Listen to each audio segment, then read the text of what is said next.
Badajeando la Noticia, donde Pedro Luna y Carlos del Valle del Río hacen de la política su patio de juegos. Un podcast presentado por Sin Sesgo. Hola, muchas gracias por estar con nosotros en este Badajeando número 57, ya hacia los días finales del sexenio de López Obrador. Estoy aquí con mi amigo Pedro Luna. ¿Cómo estás, Pedro? Bien, bien. ¿Tú qué tal? Pues bien, emocionado porque ya se termina este sexenio, angustiado por la forma en que lo estamos terminando. Qué manera de terminar mal un gobierno, ¿no? Pues sí, no, o sea, pues no termina, más bien sigue, va a continuar. Bueno, Es una continuación, o sea, no va a haber ningún cambio real. No veo por ningún lado que vaya a haber un cambio real, se van ratificando. Simplemente, por ejemplo, los nombramientos del gabinete de la Ciudad de México, todo es la mano de López Obrador. Sí. Los amigos, incluso de los hijos de López Obrador, sí. Las ratificaciones que se empiezan a dar también de personajes del gobierno de López Obrador para el próximo sexenio, que dice, bueno, sí va a estar, pero va a estar en otra parte, ya Martí Batres está en el ISSSTE, ya se habla. Bueno, pero estarás de acuerdo conmigo que lo de Martí Batres, por ejemplo, para ir viéndolos ya uno a uno, Martí Batres... Sí, pero es el hombre fuerte Obrador. Pero lo congelan, lo mandan a la congeladora. Él quería una posición, él incluso aspiraba y se llegó a hablar de él en la Secretaría de Gobernación. Aspiraba a una posición donde pudiera crecer políticamente y lo mandan a una posición administrativa. Pero en la Secretaría de Gobernación está la niñera de los hijos del presidente. No. Entonces, no veo yo... O sea, sí estoy de acuerdo que termina muy mal, nos vamos muy mal. O sea, claro. Hay que ver simplemente el tema de seguridad, el tema de la cantidad de muertos que deja este sexenio. No, y el tema de la destrucción de las instituciones, la ¿no? destrucción institucional, la degradación de la democracia o destrucción de la democracia. Los indicadores económicos que se están empezando a tambalear precisamente por las reformas que por capricho de este señor se van a aprobar y con el visto bueno de la próxima administración.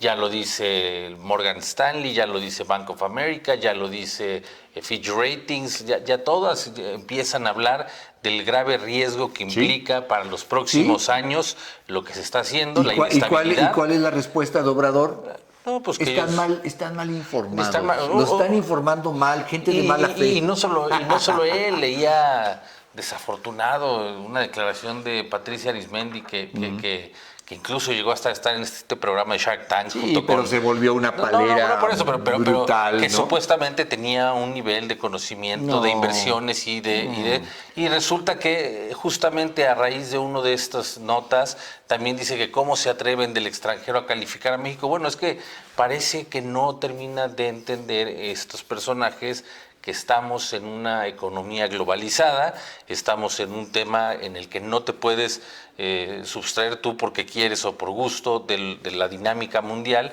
y ellos creen que sí, ellos creen que no pasa nada por todas estas medidas.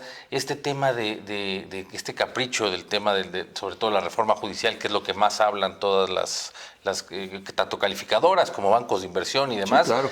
Es el riesgo, por decir, vamos a tener, y ya tienen calendarizado incluso cuándo van a ser o sea, ni siquiera se ha aprobado la reforma, pero ya dijo Ignacio Mier el otro día cuándo van a ser las votaciones, de cuántos jueces, de cuántos magistrados, de cuántos ministros.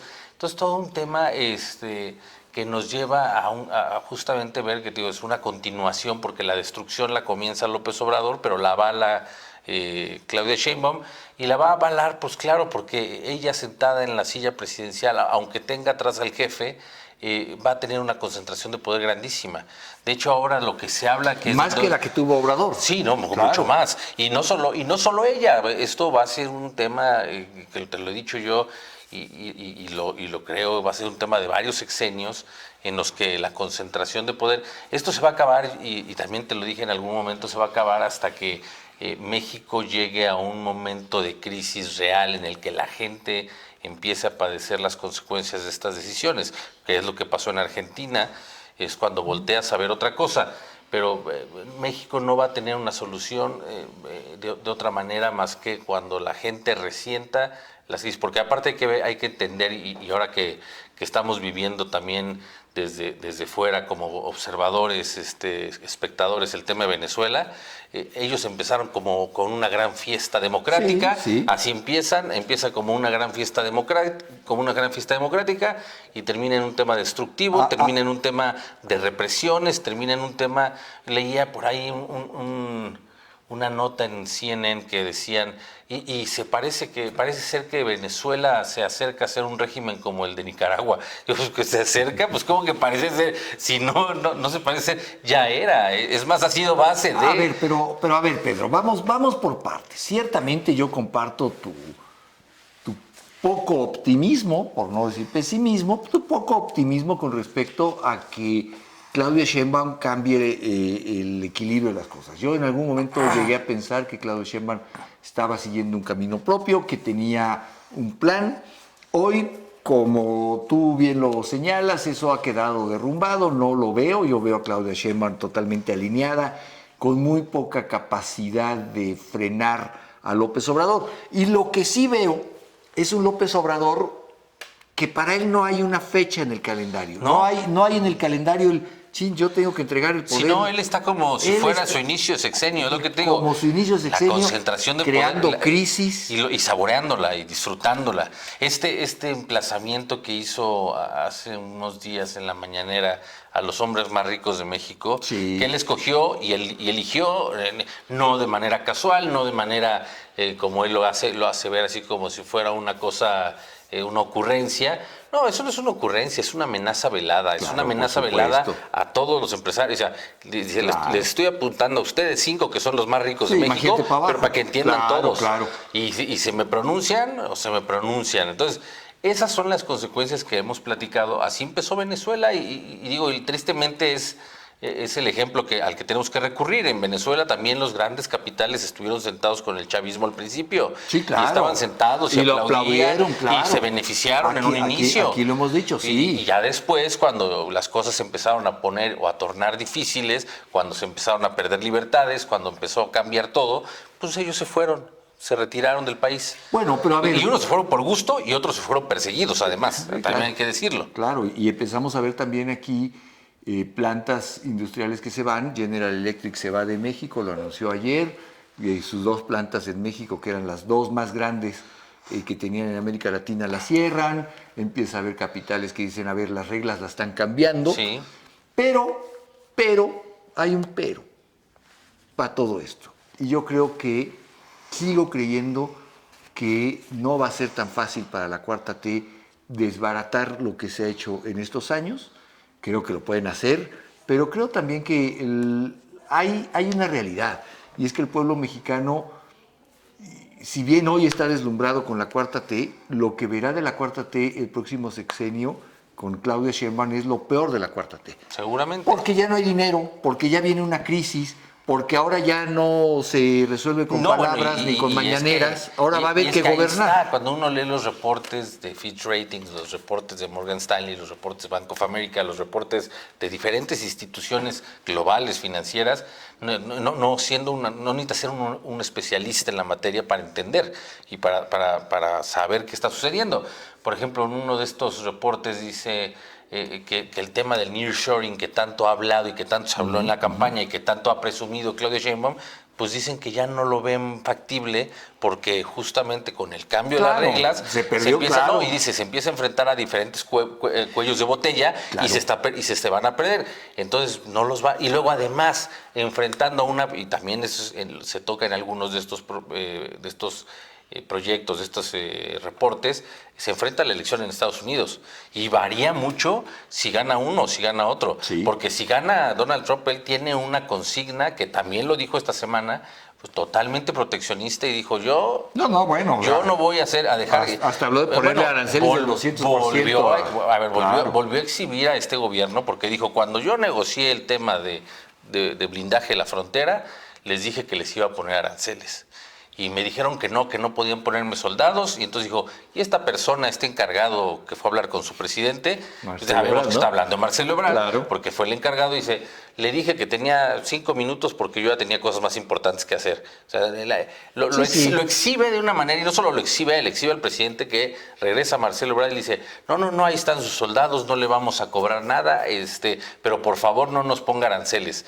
Y dice, si se sientan conmigo a hablar, me dan dinero y me dan lo que yo quiera. Si se sientan a hablar con los demócratas, piden dinero y piden cosas. Y sí, lo hemos visto, la verdad, en eso sí ha cambiado. Y en esta lucha que también se está viviendo en Estados Unidos, va a tener un enfoque muy distinto si gana uno que si gana el otro. Yo te propongo que hagamos una pausa y regresamos a ver el tema de la elección en Estados Unidos, qué pasa con el mayo, que a puras vergüenzas y otros temas más. Sí. Vamos a hacer una pausa, estamos de regreso. Suscríbete a nuestro canal de YouTube. Sin Sesgo, periodismo de clase mundial para un mundo que nos pertenece. Estamos de regreso aquí en Badajeando. ¿Qué quedamos que era? 57. 57. Ya pasamos por el pesimismo de mi amigo Pedro con respecto al cambio de gobierno, ¿no? Es un optimista informado, más bien. Un optimista informado. Ciertamente las cosas pues no se plantean bien, pero México no es una isla y también hay otros factores que ayudan o estorban. Y muchos de ellos estorban. Uno de ellos, importantemente, es la coyuntura que tendremos que revisar, Pedro, con respecto a la elección en Estados Unidos. Quizá como nunca antes en la relación México-Estados Unidos, quizá del Tratado de Libre Comercio para acá, que es una relación ya mucho más estrecha, ha sido tan importante lo que suceda en el electorado de Estados Unidos, en la elección de Estados Unidos, para México. Creo que hoy está claramente estrecho. Y fíjate, tan me llama la atención que por primera vez empiezo yo a ver, hace unos días salió en el Financiero una encuesta sobre la elección de Estados Unidos, cómo la perciben los mexicanos. Sí. Y esta es la segunda que veo. El Reforma había sacado unos días antes, una semana antes, otra encuesta de qué esperaban los mexicanos con respecto a la elección de Estados Unidos. No había visto eso, Pedro. Sí, no. Y esas que refieres, veía que gana, o sea, que aquí el apoyo es dice que los demócratas con 51%, pero también refleja Serra, pues dice 51% a favor de los demócratas, 30% por los republicanos y 19% que no sabe. De todos modos, sí. y eso es lo que está sucediendo. Está en un... Y tampoco es que nos haya ido muy bien con los demócratas, ¿eh? No, tampoco claro es que ay, qué bueno que con ellos, Biden... En términos migratorios, y aparte por los cambios en la política de Estados Unidos, pero hay que recordar que quienes impulsaron originalmente allá en aquellos años, en el sexenio Salinas, el Tratado de Libre Comercio no fueron los demócratas, fueron los republicanos, ellos fueron los que lo impulsaron. Sí. Y ahora hay en el común de la gente hay una confusión que creen que ahora por el discurso que tiene Donald Trump o por cómo se presenta, creen que ellos... O sea, hay una equivocación. Hay que ser muy claros, que no se ha dicho o quizá no se ha percibido con la importancia que hay que percibir esto. No hay en el discurso republicano, pero tampoco lo hay en el discurso demócrata, un discurso promigratorio, No. Hay uno más duro que el otro. No, pero hay uno sí que habla de deportaciones masivas, pero no hay un escenario pro migración. No, pero lo que sí han ido sacando en algunos personajes que están dentro de tanto de la fórmula que es Kamala Harris y Tim Walz, este gobernador de Minnesota, sí ellos han tenido, a lo mejor no en estas últimas fechas, pero sí en los últimos años se han tenido discursos y también han impulsado políticas pro migrantes o en defensa de los migrantes. DACA, ¿no? Sí, y en Minnesota tuvo varias leyes que impulsó como gobernador Tim Walz y además claro, con la ventaja de que tuvo tal Congreso, pero a lo que voy es de protección al migrante. De repente se ha querido presentar una idea maniquea de los republicanos quieren cerrar la frontera, poner un muro y deportar a todos. Los demócratas van a abrir las fronteras y darnos la bienvenida. Eso no es cierto. No, y yo creo que además, incluso yo en lo personal percibo un error de cálculo en el tema migratorio por parte de los demócratas. No creo que todavía terminen de leer el malestar que causa en el electorado o cómo se ha logrado también imponer esta idea de que los migrantes son malos por origen, o sea, por el simple hecho de y estar que América ahí, Latina vacía sus cárceles para mandárselas. Sí ha logrado, es muy similar, bueno, en el tema del populismo lo hemos platicado, pero es muy similar este argumento simplista de Donald Trump. Sí ha logrado permear muy bien en la gente común de Estados Unidos, que sí siente y sí ve como amenaza y sí cree que son delincuentes. Y luego sucede que de repente en estos últimos meses lamentablemente algún migrante indocumentado mata a una mujer, a una jovencita, y entonces eso hace que se magnifique. Y lo toman muy bien. Entonces yo creo que ha habido un error, o creo que hay un error de cálculo todavía de los demócratas en el discurso, pero también creo que ha habido un error de Donald Trump y de su campaña en dos cosas. Una es en su elección de vicepresidente no le ha ido bien a Donald Trump, en su elección de... ¿No cayó bien? No ha caído bien y eso se ha reflejado. Y la segunda es que después del debate tan famoso en el que terminó cayendo Joe Biden, tomó mucha confianza Donald Trump y dejó de hacer actos de campaña. Han sido mínimos, entre ellos fue uno del atentado. Y entre otras cosas porque tuvo un atentado. Sí, no, pero desde antes estaba con un ritmo muy bajo y que hasta se lo preguntaron porque traía una ventaja comodísima. Claro. Pero ahora, con el cambio de candidato, le dieron un nuevo impulso. Sí hubo un refresco finalmente en una elección que va a ser muy cerrada. Voy a decir, fíjate, hablando de la convención demócrata que termina en estos días, sí, ¿no? Sí. Ya con Kamala Harris en su discurso que dicen que va a ser un discurso además larguísimo, ¿no? 1:40. Bueno, pero hablando de discursos, oye, yo creo que va a pasar a la historia como algunos de los discursos más notables de los últimos años, el del presidente Obama. El que dio también el que dio en la convención. Qué pieza de oratoria, ¿no? Qué manera de llevar un auditorio hasta el grado de... Yo creo que le deja muy difícil el tema a la propia Kamala. Pero aquí hay una diferencia también importante en la campaña de Estados Unidos. Mientras los demócratas están proponiendo una campaña basada en la inspiración, o sea, en inspirar los mejores momentos de Estados Unidos, en que somos una comunidad, en que somos los número uno. La contrapropuesta, la republicana, es una campaña de lo que está mal. Sí, pero el contraste muy fuerte. Y siempre es más fácil que arraigue lo que está mal a lo que podríamos hacer bien. Sí, ¿no? por eso es más fácil ser oposición, luego claro, se dice. Bueno, por es supuesto. Mucho más cómodo. Lo hemos visto regresando a México, que el presidente, sus argumentaciones durante muchas partes del sexenio han sido argumentos de un opositor, no un argumento de un presidente. Y el presidente fue un estupendo opositor. Sí, y lo sabía. Para cada cosa tenía un argumento y hacía una marcha y hacía un plantón y tenía una declaración. Pero ya en el gobierno se dedicó a hacer oposición del mismo, ¿no? Sí, del mismo. La oposición de la oposición. Y lo sigue diciendo en estas fechas, que sigue hablando de los bandidos. Ha llegado incluso al descaro, Pedro, de declarar que es ilegal el paro del Poder Judicial y que les va a quitar el sueldo, ¿no? Se les descuente el sueldo y los despidan. Entonces, un hombre que hizo su carrera de cerrar pozos petroleros, de tomar de cerrar calles, de tomar autopistas, de tomar plazas públicas, y cada vez que se le decía, oiga, pero está afectando antes que nada el derecho a protestar, ¿no? Él hizo de eso su carrera política, y hoy con el mayor desparpajo condena las protestas. Condena y señala, pero además te digo, el tema es que ese mensaje que ha tenido el presidente ha sido súper efectivo para sus causas, para lo que él quiere, y ha logrado imponerse, ha logrado imponerlo.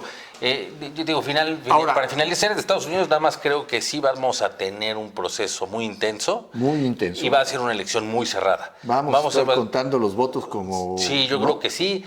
Y además con un riesgo de si se percibe o si se ve de una posible ruptura, sobre todo si pierde Donald Trump y si hay gente que lo dice. Y sobre todo hay que recordar que los seguidores de Donald Trump son las personas que son más dadas a... que les dicen, ¿no? Y son los que tienen armas y demás, y hay algunos que dicen que van a la guerra civil. Entonces, y que compren este discurso de no que sé hay... hasta qué punto, pero sí yo vería un escenario delicado con las implicaciones que eso tiene. Y ya de ahí ver qué va a pasar con México, porque Ahora, finalmente, como tú dices, los demócratas tampoco es que le ha ido muy bien a México. No. Ahorita, en este momento, el desprecio de la administración Biden a López Obrador con el tema del Mayo es total. Tenemos que parar en ese tema, porque creo que también es muy significativo del momento que estamos viviendo. López Obrador crea crisis a su paso hacia el final del gobierno con la reforma al Poder Judicial, con la desaparición de los organismos Pero él tiene una crisis autónomos. propia. Claro, él está inmerso en una pero crisis él propia. está en una crisis propia, Y yo creo que también del Mayo sí, Zambada. yo creo que también ese es parte de su interés de estar generando conflicto por todas partes Como para distraer. ahora, vaya, conflictos, nos está desbaratando el país con tal de esconderse. Pero también nos refleja esto del Mayo Zambada, para el que lo quiere escuchar, y nosotros aquí se lo decimos porque es clarísimo. La advertencia velada de Estados Unidos ya lo hemos platicado, con todo el tema de la captura del Mayo y este Chapo, ¿no? Este hijo del Chapo. Pero, oye, no hay un día que desde la mañanera Obrador no casi implore. Yo no tuve nada que ver. En todo caso, que nos informen Además, en Estados Unidos. Y además ¿no? ya empezó la violencia en Sinaloa, que era totalmente previsible. A ver, para que nos demos una idea, desde la detención del Mayo, el presidente López Obrador, en compañía de la presidenta electa Claudia Sheinbaum, va a visitar 2 veces Sinaloa el próximo fin de semana, cuando estamos grabando este programa. Unos días. El presidente fue antes que fue la carta, el famoso comunicado, que enfrente del gobernador que está implicado. Está implicadísimo.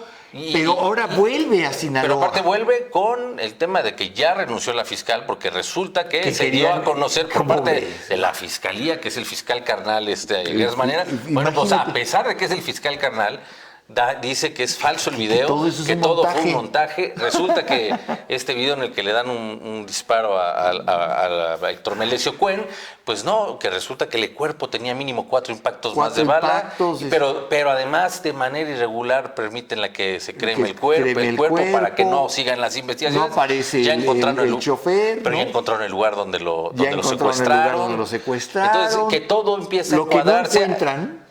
Lo que no encuentran, que es la pieza clave de esto, y no van a encontrar, pero la clave de esto es el piloto de ese avión. Ese es el que sabe qué pasó. Y ese piloto evidentemente era de alguna agencia de los Estados Unidos, de la DEA o de la FBI. Y hay que ver que termina también la misma historia de la Fiscalía General de la República encuadrándose en la narrativa que viene diciendo el Mayo, que fue lo que sucedió, con la gravedad y con lo delicado que eso, porque resulta que está involucrado en todo este entramado de corrupción. Solamente en el estado de Sinaloa está el gobernador, está la fiscal, está el secretario general de gobierno, que junto a su esposa, que es es magistrada del Tribunal Superior de Justicia de Sinaloa, la esposa de esta magistrada es hermana o pariente en primer grado de un señor que se llama, el que lleva las Fuerzas Especiales Avendaño, se llama Fuerzas Especiales Avendaño, que son parte del Círculo de Seguridad de los Chapitos.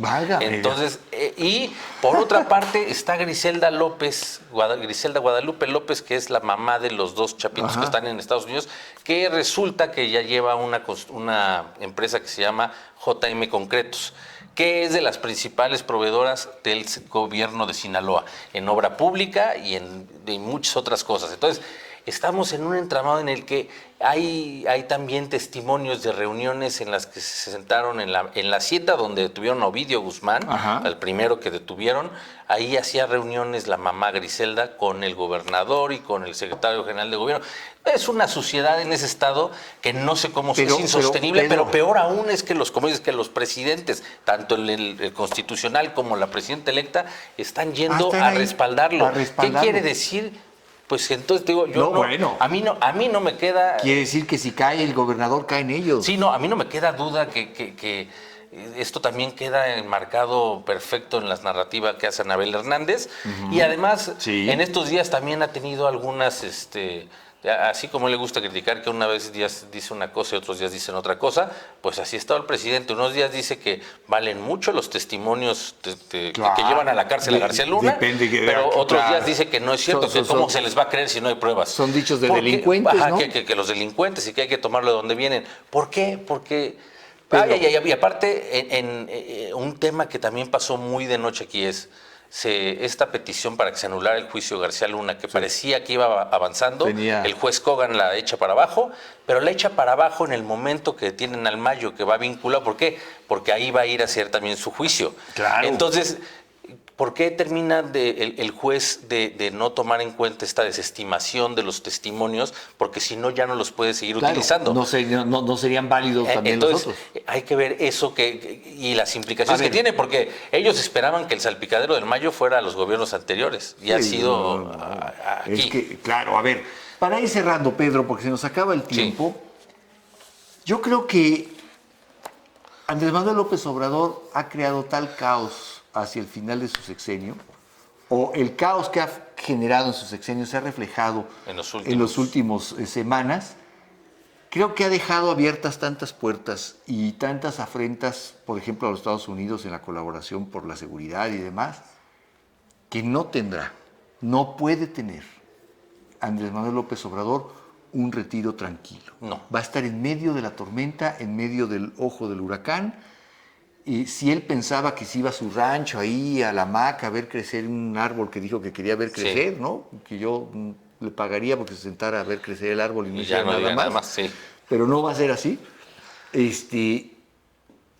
Ha sembrado tormentas López Obrador, y las va a cosechar. No tengo ninguna duda de que todo esto terminará por pasarle una factura personal, política e histórica a Andrés Manuel López Obrador. Muy lejos de cómo él pensó que se retiraba. Y sobre todo, te digo, hay que ver quién gana en Estados Unidos, porque ya le está yendo mal con los demócratas, pero si llega a ganar Donald Trump, creo que va a ser mucho peor, porque ya no tiene... Aunque yo creo que por este tema de la complicidad con el narco. Mira, Estados Unidos cambia muchas cosas en la política, pero cambie lo que cambie en la política, hay cosas en la administración que no cambian, o que no se dejan cambiar tanto por la política. Lo que ellos llaman el deep state, ¿no? El deep state, exactamente.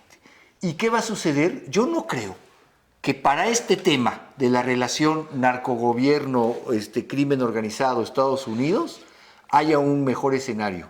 Los dos van a pasarle la factura. Además tienen una carta para agarrar al presidente de México y su grupo de policía. Y no solo deben de temblar esto, sino en general la clase política. Creo que mucho. Y la clase política de todos los colores. Por eso la clase política de México, y no de ahorita, desde hace 40 años, deben de estar muy preocupados. Bueno, pues mi querido Pedro, ha terminado barajeando. Nos acercamos al final del sexenio, o por lo menos el final en el calendario del sexenio, como tú nos los has hecho ver aquí, pero aquí estaremos nosotros para seguir viendo qué sigue, con quién sigue y qué le pasa a los que siguen, que eso es muy importante. Muchas gracias por acompañarnos. Yo soy Carlos del Valle. Yo soy Pedro Luna. Hasta luego. Adiós. Hasta aquí va bajeando la noticia, donde Pedro Luna y Carlos del Valle del Río hacen de la política su patio de juegos. Un podcast presentado por Sin Sesgo.